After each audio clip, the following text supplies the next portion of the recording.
আগামী দুর্গাপূজাকে কেন্দ্র করে আগরতলা পৌর নিগমের পক্ষ থেকে শুক্রবার এক গুরুত্বপূর্ণ পর্যালোচনা বৈঠকের আয়োজন করা হয় পৌর নিগম কনফারেন্স হলে। বৈঠকে উপস্থিত ছিলেন আগরতলার মেয়র তথা বিধায়ক দীপক মজুমদার, ডেপুটি মেয়র মনিকা দাস দত্ত মহোদয়া, বিভিন্ন কর্পোরেটর ও পৌর আধিকারিকরা। বৈঠকের শুরুতেই মেয়র কর্পোরেট অভিজিৎ ঘোষের অকাল প্রয়াণে শোক প্রকাশ করেন। তিনি জানান, বৈঠকে সড়ক প্রস্তাব গ্রহণের পাশাপাশি দুর্গাপূজা উপলক্ষে শহরের সার্বিক প্রস্তুতি নিয়ে আলোচনা হবে।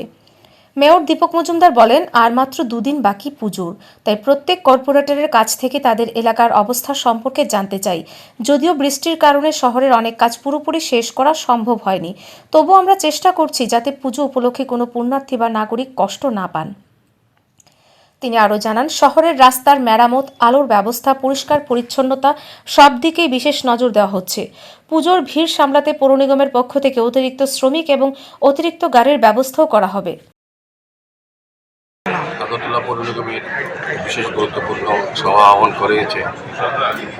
মূলত প্রথমত আপনারা জানেন যে আমাদের 31 নম্বর ওয়ার্ডের কর্পোরেটর অভিজিৎ ঘোষের অকাল প্রয়াণ হয়েছে।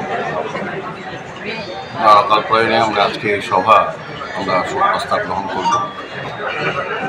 পরবর্তী সময় আমাদের কিছু এজেন্ডা ছিল, যদিও আলোচনা সেটি করা থাকবে না।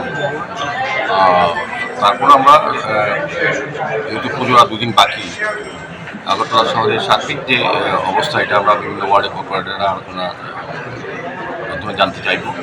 এবং আধিকারিক আমার কমিশনাররা, আমাদের ডেপুটি মেয়র সহ আমাদের এমএসি মেম্বাররা, zonal chairman, corporator, school commission সবাই উপস্থিত আছেন। আধিকারিক জানার চেষ্টা করবো এবং কিছু যদি করার থাকে আমরা এই দুদিনের মধ্যে কিছু করব। বৈঠকে স্মারক সম্মান নিয়েও বিস্তারিত আলোচনা হয়। মেয়রের বক্তব্য, দুর্গাপুজো শুধু উৎসব নয়, এটি ত্রিপুরার সংস্কৃতি ও ঐতিহ্যের প্রতীক। তাই শহরের সর্বত্র যাতে আনন্দমুখর পরিবেশ বজায় থাকে, পৌর নিগম সর্বোচ্চ প্রচেষ্টা চালাবে। ব্যুরো রিপোর্ট, ঋদ্ধি নেটওয়ার্ক।